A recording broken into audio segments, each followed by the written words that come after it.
saka ndimakadiziti ndiyo nyaya yacho saka tinoda mukana wekupamani ndikati iwe forward nyaya unoiziva here emugari ndinoiziva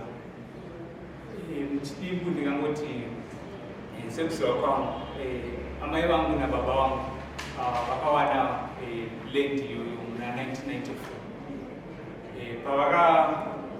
zvakanaka tikatikumbire mambo atibatsire kuti tofamba sei towana tokumbira mutibatsire kuti tofamba sei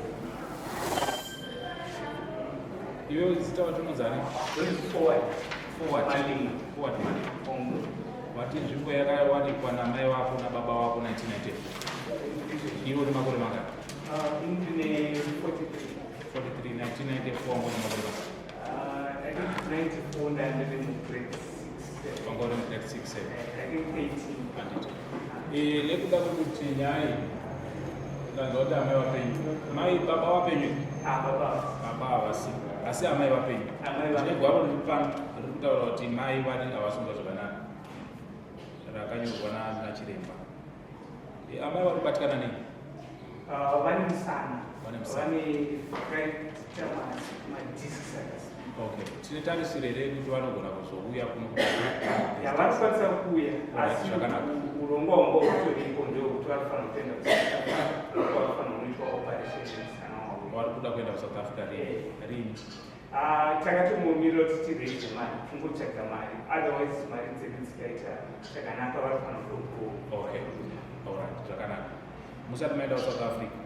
kana zvichibvira vanogona kuuya inguva diki diki uri muswesandi kana uchikwanisa kutovawo because nyaya iri panapa haugoni kuidairira iwewe yakaitika uri mudiki kwazvo ndachida kuti ivo vazvitaurire vega vachipa umbo nekutenga kwakaita chii kwakaita musha handiti ivo vanogona kutadza kunyazoinzwisa nemugano because nyaya iri panapa ndiye mugano uyo ari kuklema kuti muri kuramba muchienderera mberi nekutora nzvimbo yavo amai vako vanogona kuva chapupu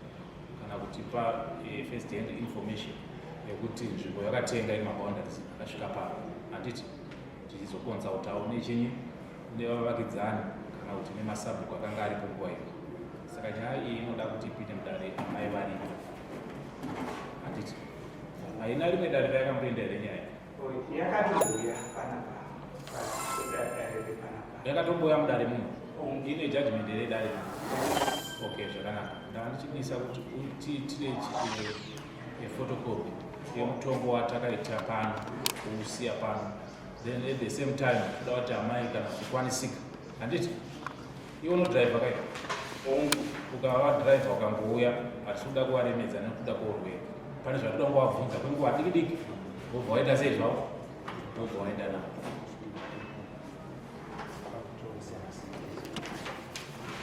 right iri photocopy here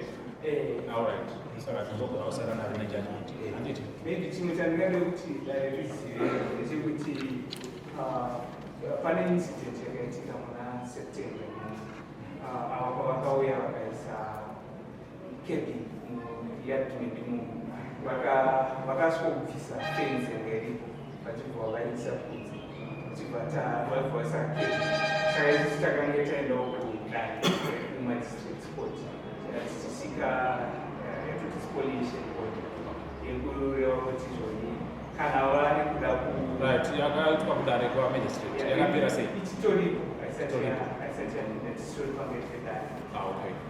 amusati yapera kudareko nyaya dzakadai kana nyaya same issue case because takangoti kana vaine maissues avo eboundary achavari kutaura vanofanira kumaunza vasina kutora mutemo right it's okay right kana nyaya iri nyaya imwe chete yakamhanga iri kudare hazvigona kuti matare mairi atonge nyaya imwe chete same case handiti ende mbonoipedza iko mumwe musi vano kuti idzokerai kunokwanaki nyaya yemaboundaries handiti saka izvozvita kuti nyaya ngaimbi kudzokera kwairi kwamagistrate handiti kana mazonzi mudzoke kuno modzoka zvakare toitana kana pasina zvekuti amai waite sei wauye kuno toda kuti ipereko kuyapereko mumazotiudza kuti yanzi kudii handiti zvakanaka mufamba zvakanaka